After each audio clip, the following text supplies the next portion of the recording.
My loneliness is killing me, and I.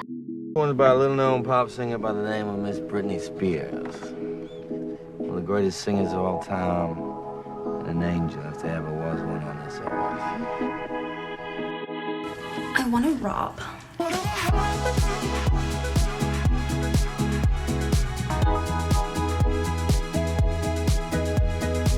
So, in 2013, within a few months of each other, these two movies came out. First Spring Breakers and then The Bling Ring. Now these are two different stories from two different directors with two very different visions for their films. So why am I grouping them together?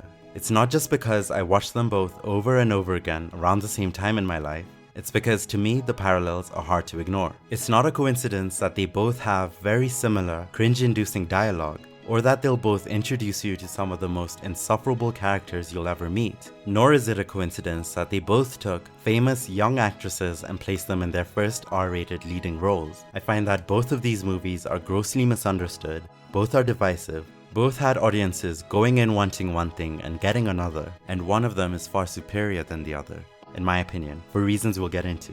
Spring Breakers and The Bling Ring are both commentaries on pop imagery, pop consumption, and the effect that had on the youth of that era. At their core, these movies are saying the same thing, just in different ways. With the resurgence and increasing nostalgia people seem to have with the pop culture and aesthetics of the 2000s, I think we should take off our rose-tinted glasses for a second and remind ourselves of some of the more unsavory aspects of pop culture back then, a lot of which are still relevant today.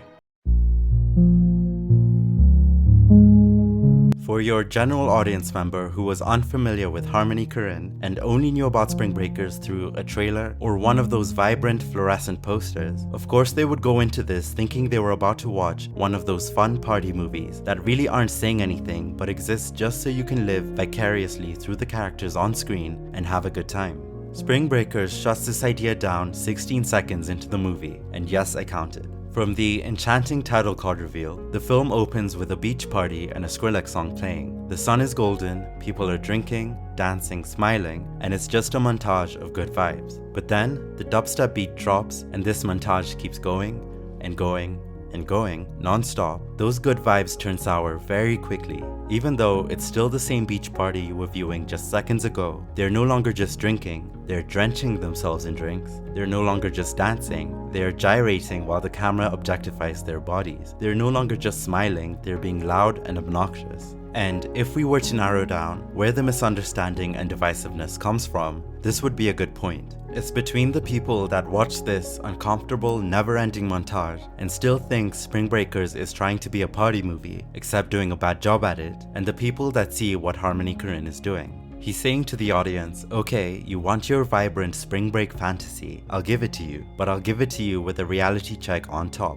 You cannot have the good without the bad, you cannot have fantasy without consequence. You are going to see this cultural event for what it is, and you are going to be uncomfortable. The movie follows 4 broke college students who are bored out of their minds and are desperate to go on spring break. After they successfully rob their local restaurant for money, the partying commences. The 4 of them join the swarm of young Americans flooding St. Petersburg, Florida, and for a couple of days, their spring break fantasy is everything they thought it would be. In this section of the film, there's no hard line that divides it between the condemnation of vapid party culture and earnestly embracing the seductive fantasy these characters desired and are now getting to experience. Of course, in parts where you hear voiceovers of the girls saying things like, I'm starting to think this is the most spiritual place I've ever been. Or, I think we found ourselves here.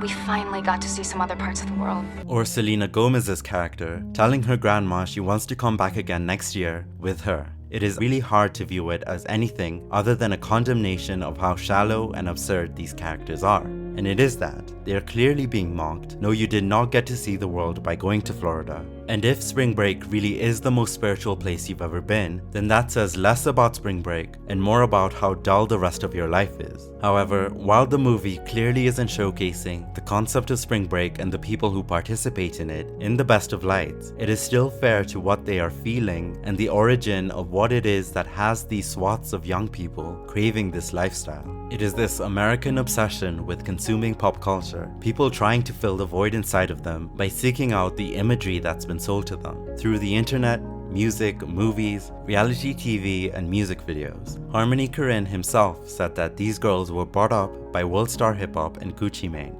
which out of context can be a little problematic, but I'll elaborate on this and talk about hip hop later on in this video.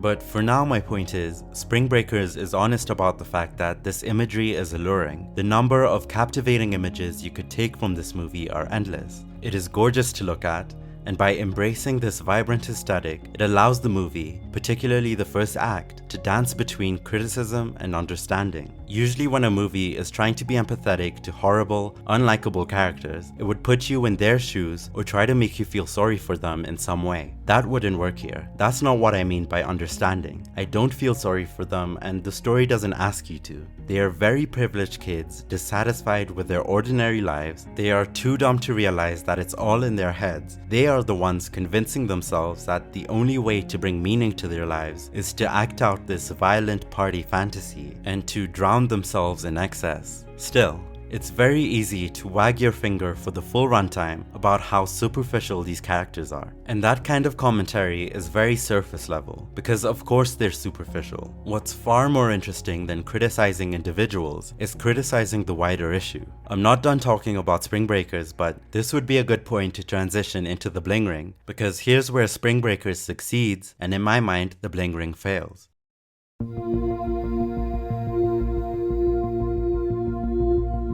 Everything I just said about pop culture obsessed, privileged kids dissatisfied with their cushy lives, trying to fill a void inside of them by seeking out the imagery that they've been sold. Word for word, this all applies to the Bling Ring as well. This story follows a group of fame-obsessed teenagers who use the internet to track celebrities' whereabouts in order to burgle their homes. It's based on the 2010 Vanity Fair article, The Suspects Wore Louboutins by Nancy Jo, which is about the real-life Bling Ring, who managed to steal around $3 million in celebrity cash and belongings, primarily from Paris Hilton. Nancy Jo, this is Alexis Neiers calling. There's many things that I read in here that were false. Like you saying that I wore 6-inch Louboutin heels to court when I wore 4-inch little brown BB shoes. $29! Every time you yell, I have to re-record it! Now, this is a satirical film. A lot of the dialogue is just as ridiculous and cringe-inducing as Spring Breakers, and it's supposed to be. Before I drag the movie a little bit, just know that there's a reason I've watched it a couple of times. Generally, I believe the Bling Ring achieved what it wanted to, which is to be a scathing critique of celebrity pop culture and the effect that has on teenagers. They become hollow beings with nothing to strive for other than living out the materialistic lifestyle they've seen on tabloids and TV. Very much like Spring Breakers, but with one glaring difference: the look of it. The movie is so bland, the imagery is drained of all life, of all feeling. I do understand that this was deliberate, to show you how lifeless and absurd materialism is. But this isn't me just complaining about the lack of pretty colors or neon lights. The implications it has on the whole movie is that it makes it extremely one tone, one note from start to finish, which then keeps the commentary very surface level. All the movie does is condemn these characters and their behavior without going beneath the surface. Let's compare different robbery scenes from these movies. The first is done in one take, from a distance. The shot is of Audrina Patridge's house. The camera slowly zooms in and you watch these teens through the windows as they run around the house stealing Audrina's possessions. You aren't in there with them and you don't hear what's happening. The second scene is also shot in one take, is also shot from a distance. You also watch these girls through the windows as they rob their local restaurant. You also aren't in there with them, you don't hear what's happening. All you hear is Nicki Minaj's Moment for Life playing on the radio. I love both these scenes, I think they're really well done. Both are supposed to be unsettling, and they are. However, in the Bling Ring, the commentary stays on the surface. Watch these kids corrupted by materialism as they rummage through and violate someone else's space. Spring Breakers, on the other hand, despite how similar it is in some ways, it is shot like a music video. The commentary goes way beyond, look at these girls robbing people just so they can go on spring break. It touches on the same imagery that inspired these girls to do this, and is telling you that they are a byproduct of a bigger issue with pop culture consumption. Materialism and celebrity fixation isn't an issue with individuals, it's a widespread cultural issue, and therefore your condemnation should be aimed at what's causing these teens to act this way, rather than just pointing the finger at Alexis Neiers. Spring Breakers revisits the robbery scene a little later on in the movie, this time from the inside, and it is no longer shot like a music video. It is much more jarring, chaotic. You see the fear in the customers' faces, you hear how demented the tough posturing of the girls is. It's very disturbing, especially with how they're recounting the events to Faith.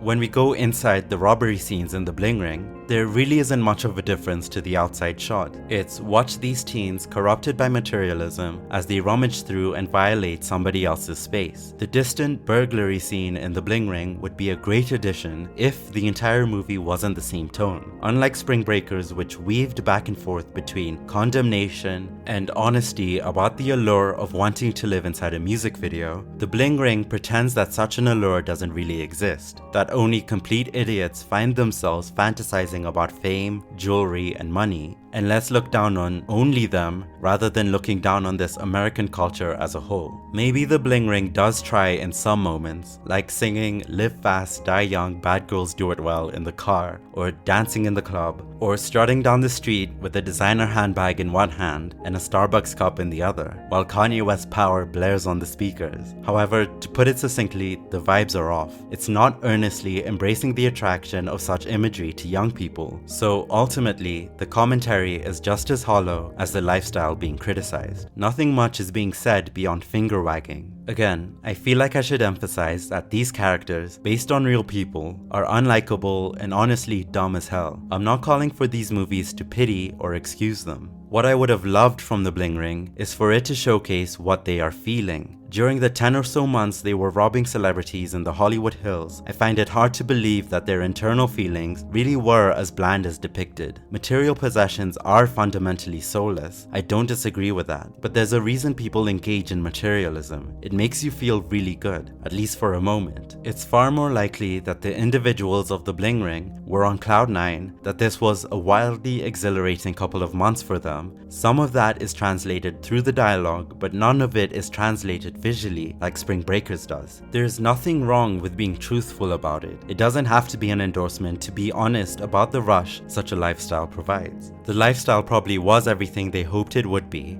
before it came crashing down.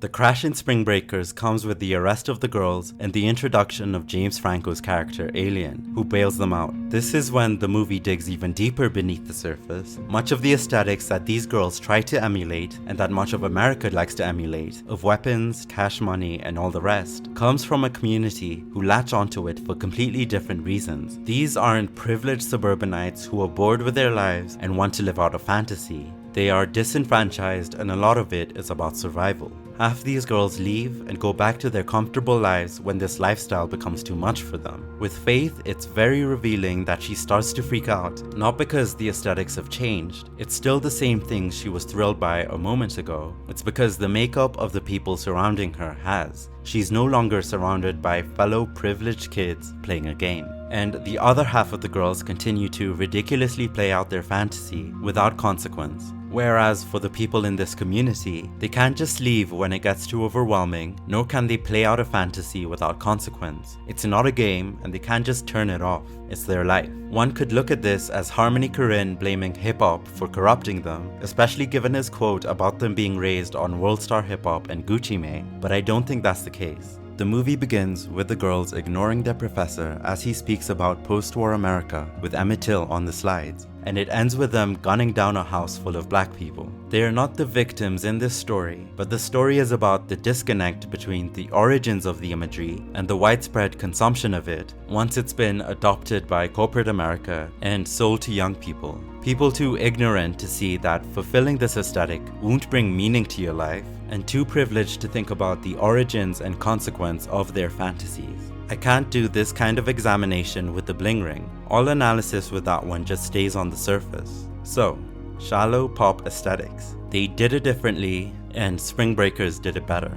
I hope you enjoyed this video. I really hope it made sense. I'd love to hear what you think. Leave a comment. And as always, thanks for watching. Bye. You can follow everything about me and my journey at Nikki Moore Forever Trope.com.